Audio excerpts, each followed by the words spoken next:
Welcome to the Be Happy Now show.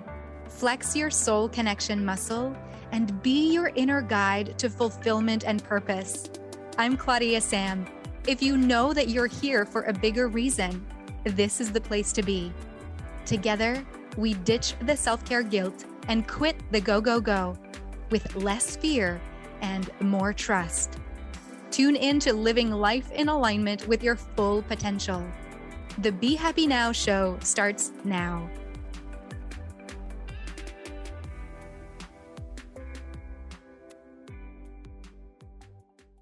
Hi, welcome back to the show. Claudia-Sam here, and I'm really excited to bring to you this very thorough episode from outside on the deck where you can see the palm trees and the ocean there in the back. So if you're not on YouTube, go ahead so you can be part of nature with me.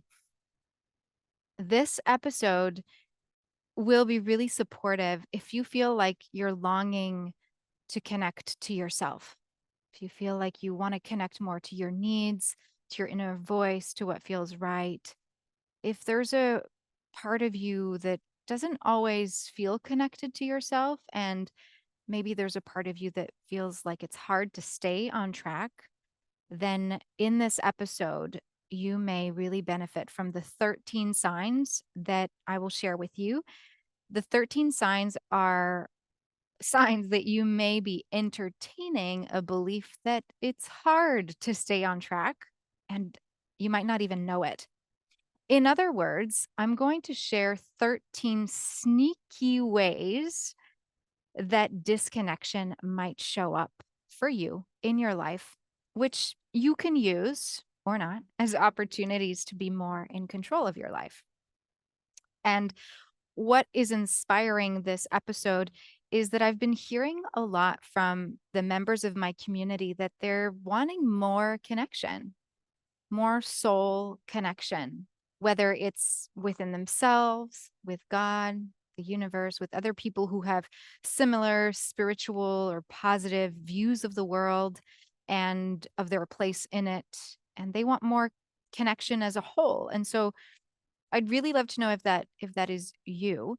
I know for myself that connection is something even now with recording the Be Happy Now show. And I don't know if you can hear the bird sounds, but that to me feels very connected. And I'm leaning back in my chair and I'm really present with my words and having divinely received the signs that I will share with you, those 13 sneaky ways that disconnection might show up in your life. I really received them from my intuition, which is directly connected to source. And it's really a pleasure and an honor to be here and share that with you today. So if you feel like this really resonates with you, I'd love to hear from you, whether you comment on the YouTube video or reply to one of the emails if you're on my email list, or send me a DM on Messenger or either on Instagram or Facebook. Let me know which one of these sneaky ways really hit the spot for you. Okay.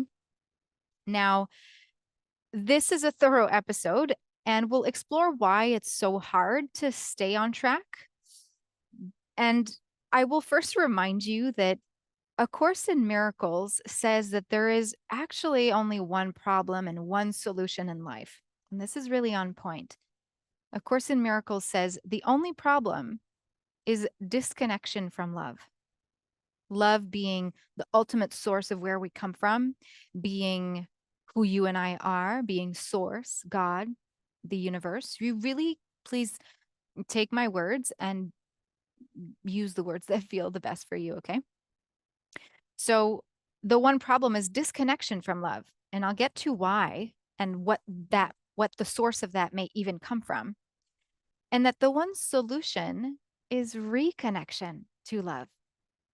Reconnecting with that love inside of us, whether it's through acts of self-love or through any of the 13 ways that I'll share today with you. That I'm going to share the disconnected, like how it can show up as a disconnect in your life. And you can transform that the opposite way and go ahead and see how the opposite can bring you connection. Yeah. Historically, we're going to get straight to it. The biggest and first experience of disconnection, what do you think that was? What do you think the first experience of disconnection that you and I both had in our own unique ways? Birth. Birth. We were birthed from the womb into the world as a human, right? Let's not forget how ultimately all humans consistently seek to get back into this type of womb that is safety, security, love, unconditional love. Yeah.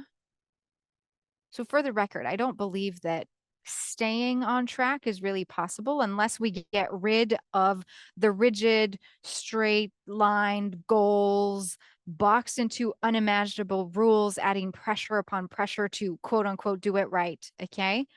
And I know we're not going to go back into our mother's room per se. Okay, in the examples that I'll share with you in this podcast, you'll get to understand what love shows up like in your day, how it can show up like, because it's not a given. You might resonate with some of what I'm sharing, or with all of what I'm sharing, or with none of what I'm sharing. And that's cool. So you can really see clearly what love is instead of just the word or the concept of lovemaking or saying I love you to someone, right? There's ways that being in connection to love can actually look like. So you'll get to have more clarity around that.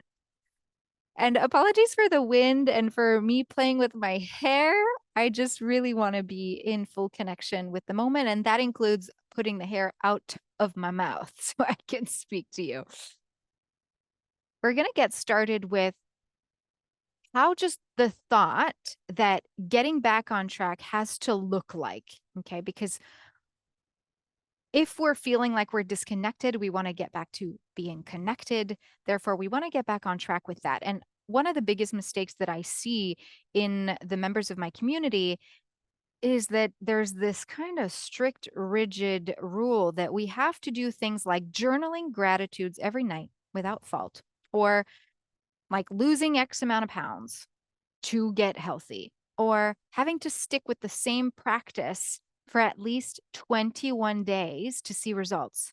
And this, by the way, is very sneakily not loving. That is not loving. Okay. What's not loving is the rigidity, it's the have to. And it's so sneaky. We don't even think it's a have to because we're being told. I mean, if you're like most people in my community, you may have been told that that's the thing. You have to stick to a practice for 21 days for it to work. So it becomes a have to, it becomes like a boxed in rule. Yeah. But I'm just really curious. Do you really think that manifestation and getting what you want and living in alignment with who you're here to be is meant to be pressureful? None of the hundreds of clients that I've worked with have ever succeeded in getting what they want by putting so much pressure on themselves. That's just the truth, right? Sticking to a gratitude practice every day. Like, who's ever felt on track by force? And I'm speaking by experience. I went all out to the full extreme, and I went to an ashram in Nepal, and I practiced 3 hours of yoga in the morning, woke up with the sun in silence, went to bed in silence as well with the candle light. And I mean, I really appreciated this. I really appreciated this experience because it got me to the extreme of presence and connecting with myself. And we don't have to go there. That once I got out of the ashram, I felt myself forcing back into that lifestyle, and it felt really rigid for me. Another way I think about force is, sorry for being graphic, but I think about foie gras, how it's done. And I don't see joy at the end of that process at all. I just see force and disrespect. So the people who you see that might seem like they have it all together, ticking all the boxes, they're rarely the ones that see a level of calmness and happiness, right? It's like their own self-care box is not even ticked. And what we don't see is that having it all together, like in quotes, it's actually survival mode. And that is totally disconnection. It's not part of the signs because it encompasses a lot. All to say that adding one more thing to do, like a specific strict practice, when you're in survival mode, just doesn't take the pressure off. So let's see what I really mean about those 13 signs that you may be entertaining the belief that it's hard to stay on track and that you have to be so rigid without knowing it. Are you ready? Okay, the first one, you match your energy with people around instead of setting the energy. And what I mean by that is that the energy behind your actions, behind your decisions, and how you choose to show up, it's like one thing to be affected by some people and not be affected by other people. And you can still choose to have an energy of being grounded, of deep connection, instead of this is wasting my time and being somewhere else than really connected to the person you're talking to. So you're at choice with what we call the come from energy, the foundation of the energy, the foundation of the action, what's behind the action and the decision. So, for example, whether you or someone you're in conversation with, okay, plays the blame game and entertains thoughts of judgment towards yourself or other people, and you play along because intuitively, in turn, maybe not intuitively, but innately, you're feeling like you want to fit in.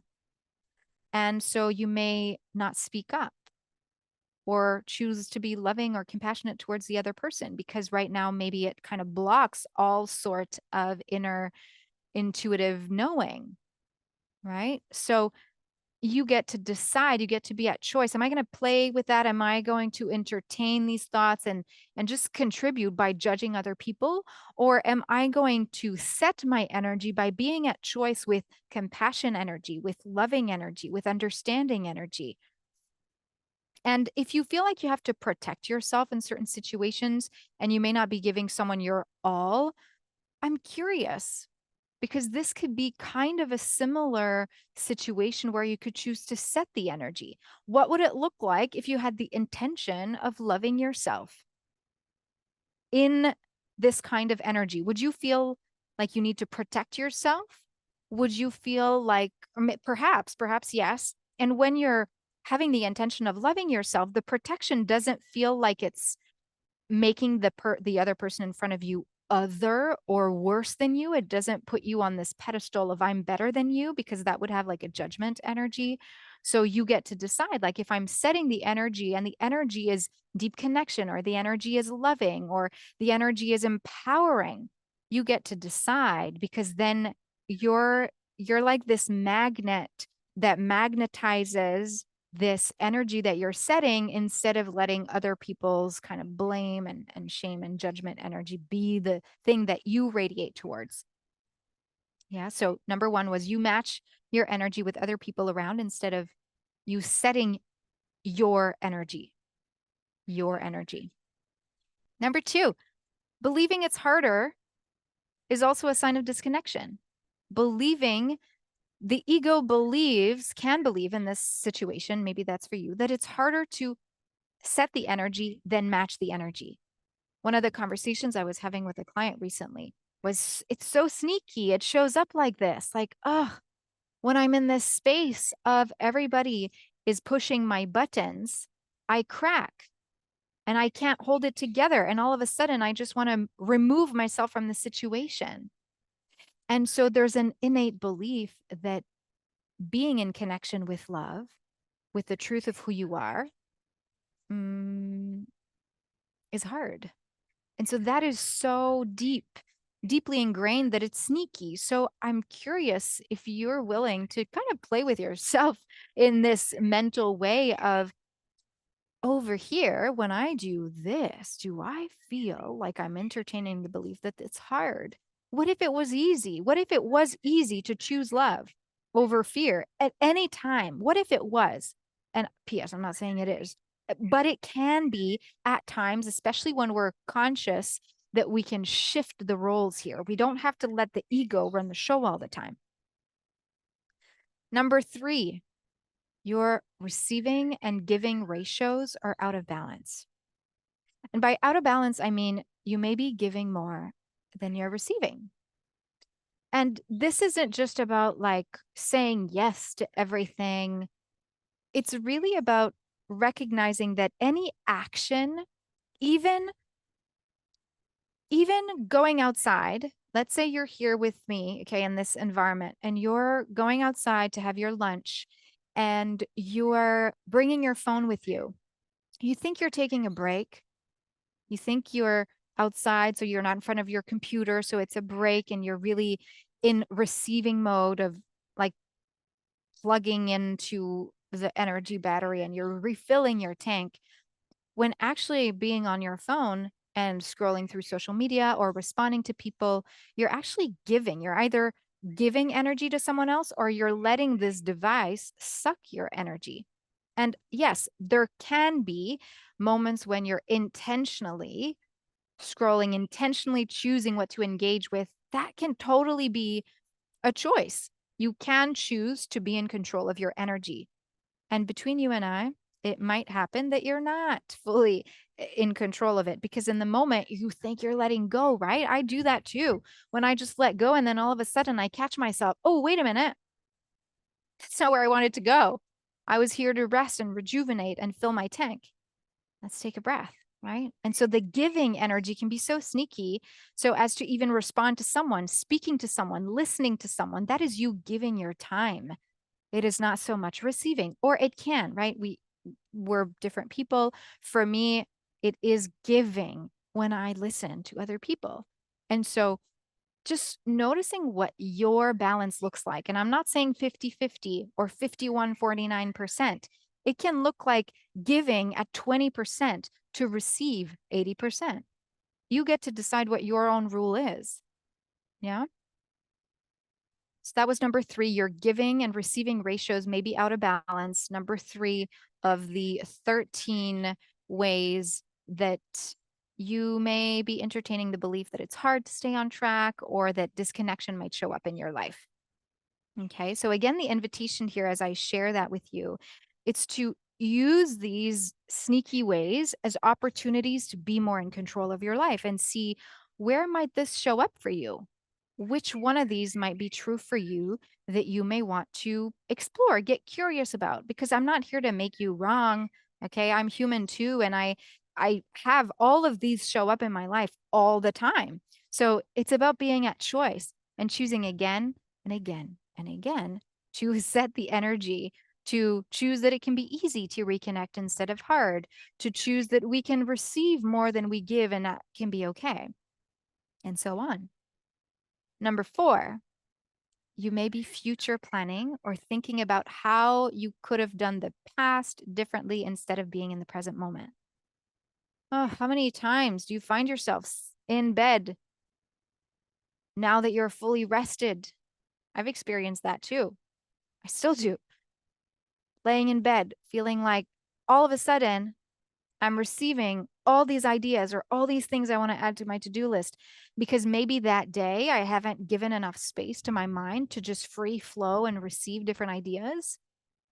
So that is like thinking either about how we could have done something in the past differently or thinking about how we're going to do this next project or what else do we not want to forget to make sure that we do everything perfectly. Do you relate to that? Gosh, sometimes I use the example of can we not use the past and FedEx it to the future? And can we actually not use any evidence of the past whatsoever to define how the future will be? And can we let the present moment renew itself every second of every day? So when you're future planning or you're thinking about the past, can you catch yourself and be like, oh, I'm not in the present moment without like taking the whip out and just being aware and then choosing to be in the present moment. And there's multiple ways to do that. And when we are in the soul connector circle, that is something that you also get to practice. I'll tell you more about that later. Number 5, you're wanting to prove maybe yourself or to others, to yourself or to others, that you can do something, that you're right, or that you have the answer. And I think back to the time when I left the ashram and I came back into the modern Western world. It felt like I had it. I found the answer to everything. That's how it felt. And I remember having this kind of energy of like, follow me, I'll show you the way. Like there was no other way but this one. And it's fine. At the time, that's all I knew. I thought I found a really big breakthrough, which now I can laugh about it because it is a breakthrough and it's not everyone's path. And that's okay. So, in that same vein, if this happens to you where you're wanting to prove to yourself that you can do something or that this way is better or that, you want to be right. I remember even my part of my family being like a who's going to raise their voice the loudest kind of contest at dinner table because there was like a point to prove. And that is complete disconnection because that makes other people other. It makes other people not equivalent to you. And it defies the whole purpose of acceptance and equality. Number 6, controlling the timeline and results. Oh, I'm good at that. Do you resonate with that? Wow, like having an agenda, having a plan, intentional or unknown rules about how things should go in your life. Like maybe it brings a sense of rigidity, or maybe it brings a sense of control, or maybe it brings a sense of organization. And at the same time, maybe it also leaves out room for any divine timing and trust. In other words, controlling the timeline and results is impatience.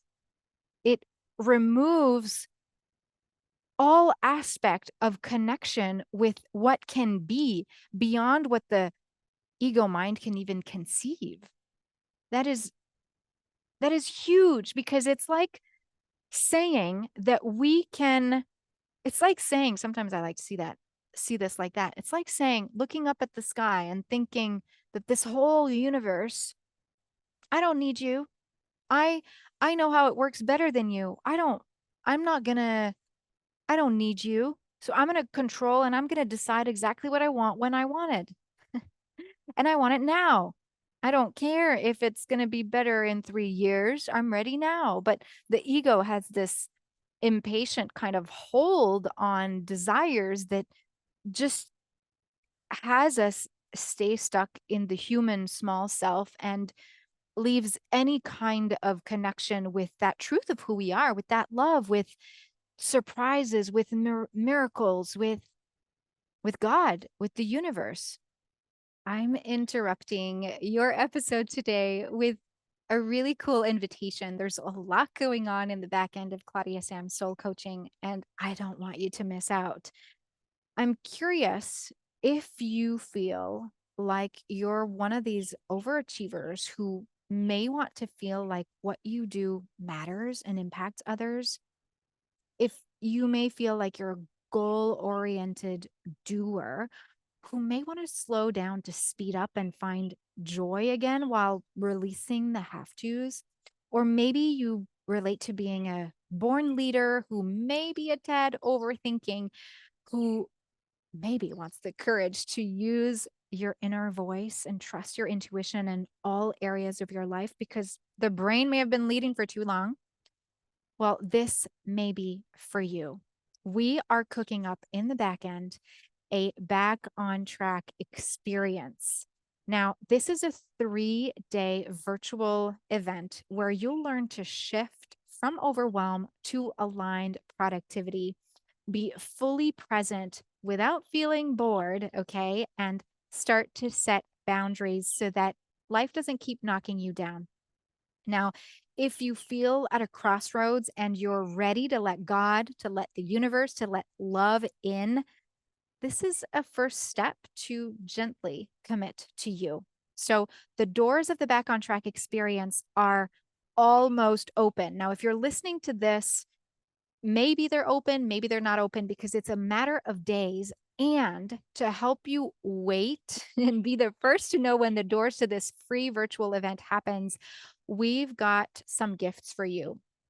You can receive the top 50 ways to practice self-care for free, together with a self-love meditation as you wait. And this is really for you if you feel like it's hard to stop yourself when you're on a roll, like ticking off all the tasks, but you know your body needs a break.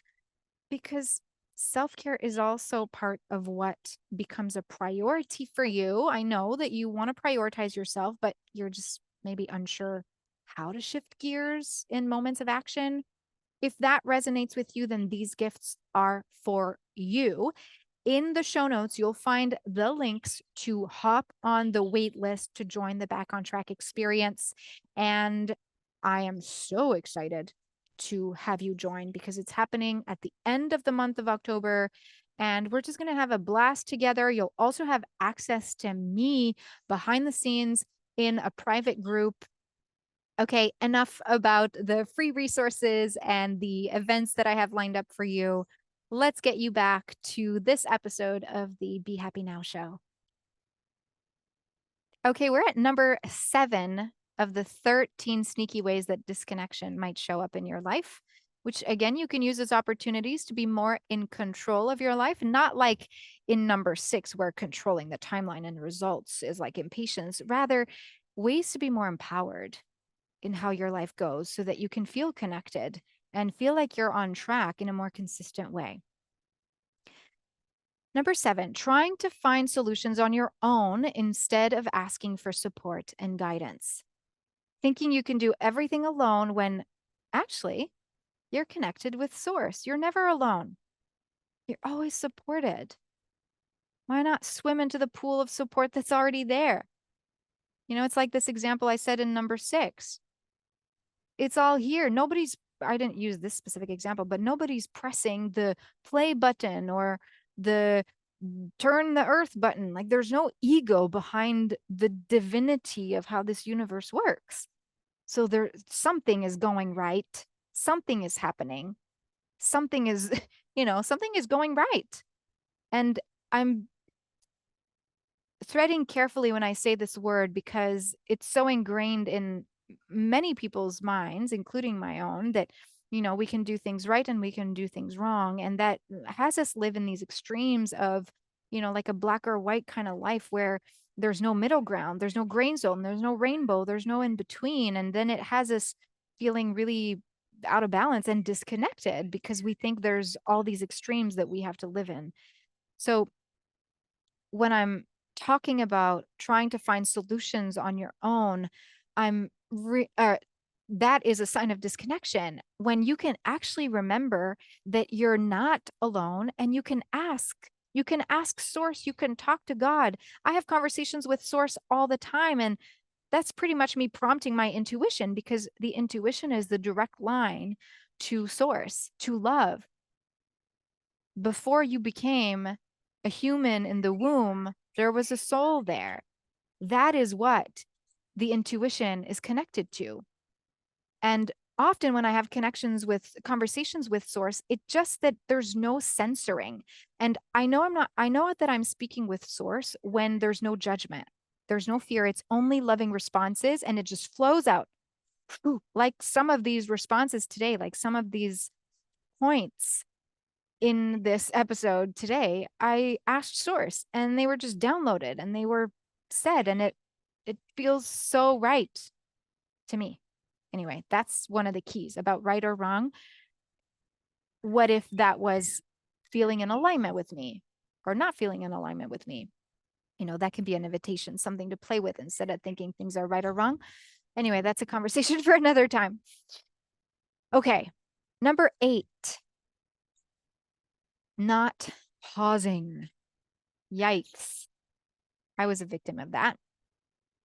When you're jumping from one task to the other and consistently being busy and feeling exhausted when you go to sleep, not rested, and then you wake up the next morning and you're still not rested, feeling like your tank is even emptier than when you went to bed the night before.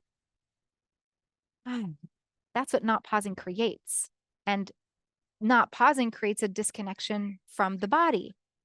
It can have you be sick often, get hurt often.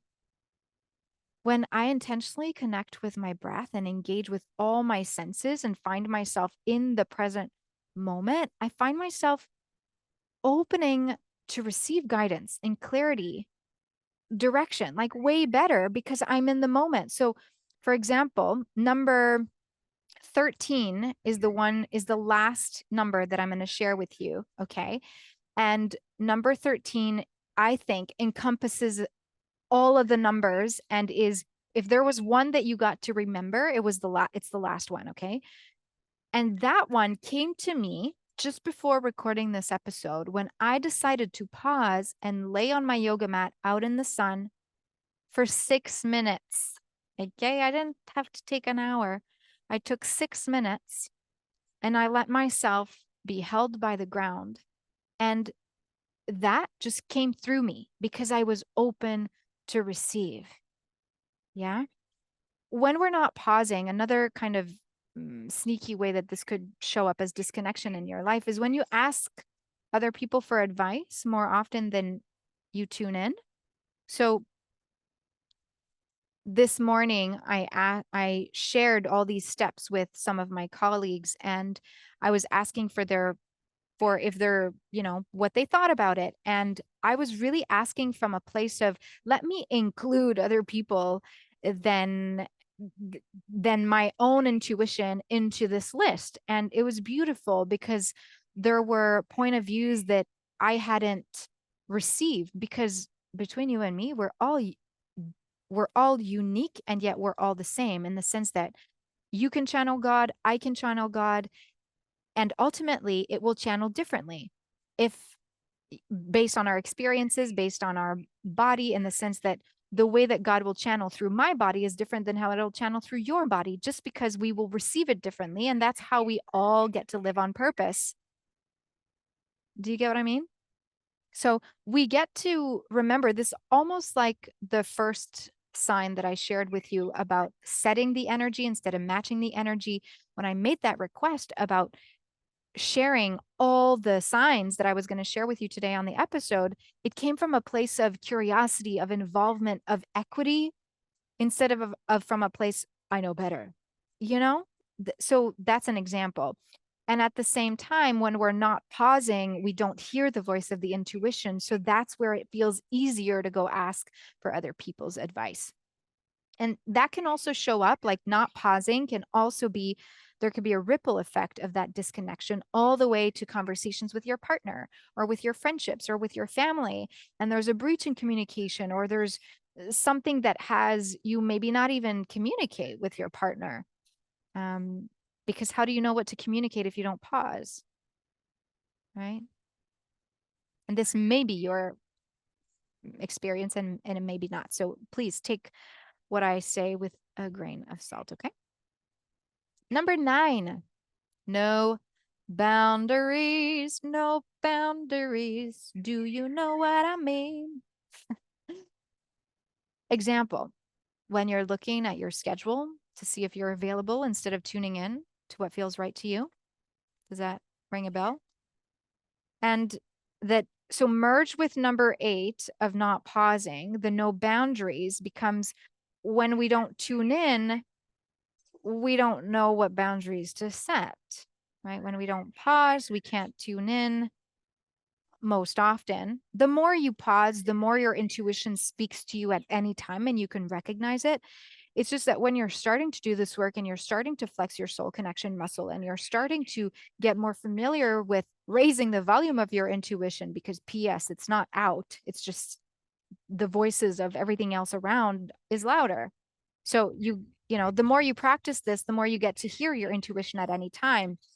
And so you may not know what feels good and what doesn't at this point. So when we're not so connected to the body or to the signs that could be red flags in front of us, well, we have maybe a harder time to set boundaries, right?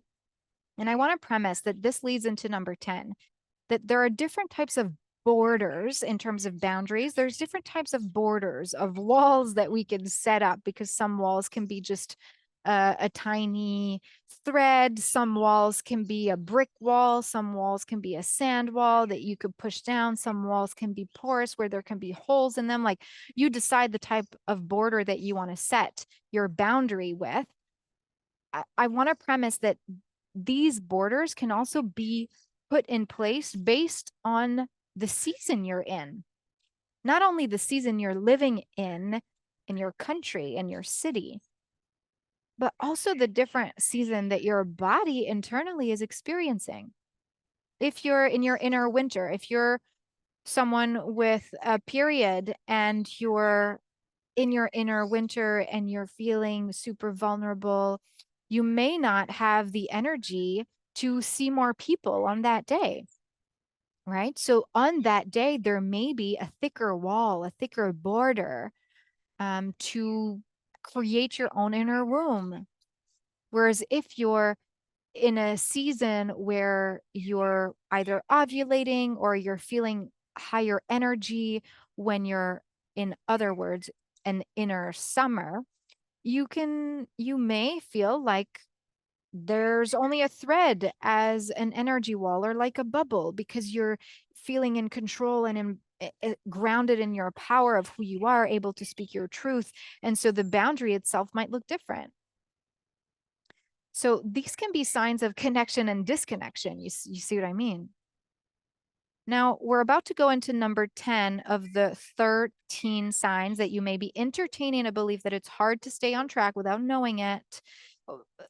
In other words, these are sneaky ways that disconnection might show up for you in your life. And please use these as opportunities to find empowerment and ways to step more into your power. Number 10, nature. Nature, hear me out. Nature is not meant to drain your energy because, in part, it is who you are. Nature is you, you are it. Like the cycles, when we are in the inner winter, there it could be winter outside, it can be winter inside. We are, in part, nature, and nature in part is us. So if there is huge thunderstorms and we're mad at it and we're trying to fight it and we are not so much in denial of it, but we don't let it necessarily be what it is, and we get angry and we let it affect us. It's almost like we're letting the storm set the energy and we're matching it. So we don't want to go judge the storm or go against it. We may have opinions, we can discern that I'd rather not have a storm. Like we could discern that. And when we're not seeing nature as a major contributor to our life, we may be missing out on the easiest way to feel connected to a sense of belonging. Seriously. And if you're in a place where you don't have a lot of nature, maybe get a plant or place your left hand on your chest and your right hand on top and connect with your heartbeat. That's the rhythm. That's a rhythm of nature, right? And being able to respond to different circumstances based on where you're at in your cycle, like it's not a straight line. When we expect to always be on point with our intuition and to never fall off track, well, we're playing in a contracted energy as well, like instead of fluidity and expansion, in the sense that this is kind of like an invitation to be with what is internally with your season, internally with what's going on for you, and externally with the nature, because we can't control if it's going to be nice outside or if it's going to rain. Not directly. Okay, we can talk about global warming and carbon dioxide emissions. We can, and that's not where we're going. Okay. I hope that makes sense, and that I'm curious which one resonates the most with you so far. Because once we recognize where we're entertaining the most disconnection, we could use it not as an opportunity to shame ourselves, blame ourselves, think we're behind or that we're not getting to the goal fast enough. Like, really, what's the goal? We want to get to the end of our lives? What's the real rush? These are all invitations to get more on track with who we're here to be, in alignment with what lights us up so that we can feel on purpose and make the impact that we're here for. There is no rush. It's all divine timing. And so today you might be hearing this and feel way more connected to this cyclical responses. Nature is part of me and I'm part of nature, and that's where I get to create my connection. Maybe that feels more in alignment for you and it rings a bell for you, and that may be the opportunity to play with now. Please don't go and try to reconnect all these 13 ways sneakily that you might feel disconnected in your life, because then it might become overwhelming and there's no pressure at all here. Okay, because pressure is along the lines of disconnection anyway, because there is no rush. Okay, we're almost at the end of our list. We've got 3 more to go, and the last one is the one that encompasses it all. So I'm excited for you to hear it too. Number 11, when we're in lack instead of abundance. Oh, that's a big one. If you're on YouTube and you can see this around me, can you see the luscious? And if you're not on YouTube and you're not seeing this and can't see, please imagine there are different types of trees, different types of sounds, different types of colors. If I duck and I show you more of the blues, there's an abundance of life. There's an abundance of color. There's an abundance of smells. Well, I can smell them, but you can imagine them. I could, because I'm human and my ego is present, I could decide to say, oh, but the road is loud, which you may not be able to hear through the microphone, but I could decide to see the lack of silence instead of the abundance of everything else I just named. You see what I mean? So it's sneaky, because even if it's for one moment of saying, oh, it's very loud, we can say it's very loud, the road, without judging it as so sucky that it's ruining my day. It can just be what it is, like nature. We could just let the weather be what it is. In another way, lack can show up like stealing someone's time, stealing in the term that it is, scamming, frauding. It can also be in relation to time, thinking, hurry, like that rush energy, hurry before there's no time left, or there's not enough time. I don't have enough time for this. That is entertaining lack. Therefore, it's entertaining the belief that getting back on track is hard. You see where I'm going with this? So it's so sneaky, and this might be a life's journey of playing with this, because each and every one of these signs and these ways that disconnection shows up in our life, that may show up in your life, it shows up in mine. Every day there's a new one, and I can choose to reconnect. That is where the empoweringness, the empowerment lives. Number 12. This goes hand in hand with number 8 of not pausing and not being able to hear our intuition, and perhaps not being able to communicate what we really want to communicate with our partners and our loved ones. And that is keeping emotions in or exploding. Yeah. So that can really be a tangible way that you may relate to feeling disconnected, because in keeping emotions in or exploding, there is a sense of feeling attacked. There is a sense of vulnerability in a way that doesn't fully support our higher self. And so when we're keeping emotions in, this isn't self-love, because we're saying, like the weather would show a storm. It's like saying that, oh, it's not really there, when actually everything is saying you should evacuate. Like, we don't want to be in denial of what the emotions are, and we don't necessarily want to explode, because then that has us feel like we're giving power away to someone else. We're not staying in our power, and we're probably not communicating effectively to the level of setting the loving boundary that we want to set, or to the level of the love that we have for ourselves and for other people. So when you feel like you're not fully processing emotions, or you're not fully exploring the emotion just by breathing with it and not having to identify each emotion and what they're at and why they're there, just letting the emotion be there. Why is it sunny today? Okay, because there's no cloud. Okay, can it just be sunny? Do we have to understand why? No. So it's the same thing with the emotions. Sometimes we don't need to know why. We just get to let it flow. Emotion is energy in motion. So we get to let it flow. Otherwise, it blocks in the body, and then that creates the disconnection. Yeah. Okay, last one. Woo! And then I'm going to recap.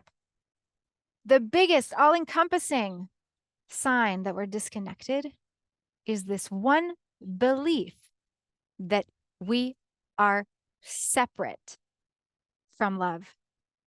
The belief that we are separate from love.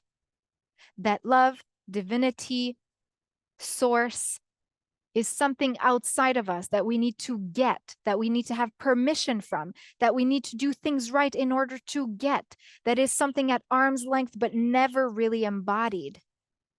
That's like the same belief that there are others. You are other. Oh no, you are other. Like that blame, that shame, that judgment, that wanting to be right. It's all the energy of controlling because I'm separate from you. But that is false. When we are truly connected to the energy of the divine love that is within us, within our soul, we get to choose again and choose again to reconnect with it so that then our intuition's voice can raise, so that from there we can channel God. We can know what feels right to us. We can set boundaries that are actually for the highest good of all, because it is, setting boundaries is for the highest good of all. Otherwise, what? We wouldn't sleep. We would say yes to everything. We would let ourselves be walked all over. So what if that belief that we're not separate from love existed? What if the belief, the one thing that you got to work on was, oh, I am love. I am love. I am love. We could talk about how the ego comes in here maybe and gives you a bunch of reasons why that's not true. And one of the hacks that I work on with my clients is to add a few words in these affirmations. I am working towards recognizing my loving nature, for example.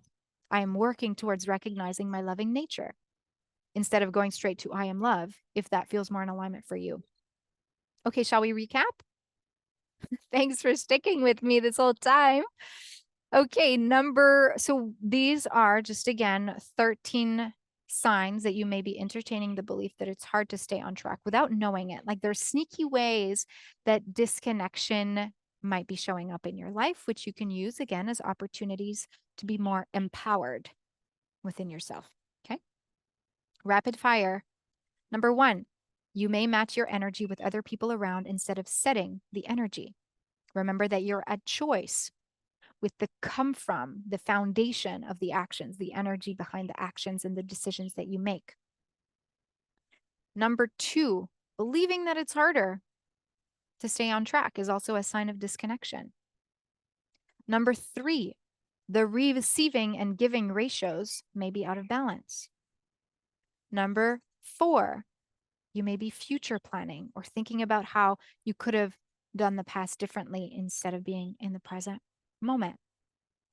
P.S. We have a 50 ways to practice self-care gift when you join the wait list to the Soul Connector Circle. And I know in the interruption I spoke about it, but just a reminder that that's there for you as a free gift to take away. All the links are in the show notes. Number 5, you may be wanting to prove to yourself or to others that you can do something or that you are right or that you have the answer. Number 6, controlling the timeline and results, impatience. Number 7, trying to find solutions on your own instead of asking for support and guidance, thinking that, you're too good for God. Number 8, not pausing, disconnected from your body, getting sick often, asking people for advice instead of tuning in. Number 9, having no boundaries and forgetting that you can set different borders for different parts of your different seasons that you're experiencing. Number 10, not being connected to nature and to this, and responding to the world based on your inner seasons, based on your cycles, and letting nature drain you instead of letting it be what it is. Number 11, being in lack, whether it's mentally or physically, seeing yourself as lesser than versus abundant. Number 12, keeping emotions in or exploding instead of processing them, being with them, letting them be there. And number 13, having the belief that you are separate from love is a big sign of disconnection. Woo, thank you so much for being on this episode with me. I'm really glad that you were outside with me today and that we got to go through these beautiful 13 ways to reconnect with ourselves, with who we really are, with love, because that's what we're here for ultimately. If we don't have that, for myself anyway, I think life would be really boring and it would be like survival mode forever.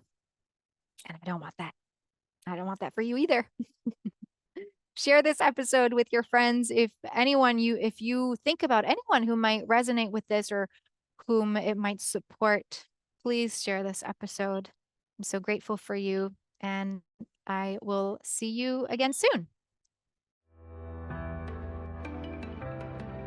You've been listening to the Be Happy Now show with me, Claudia-Sam. Flex your soul connection muscle and be your inner guide to fulfillment and purpose. You are worthy of being you and of connecting to what stops you from living the life you are meant to live.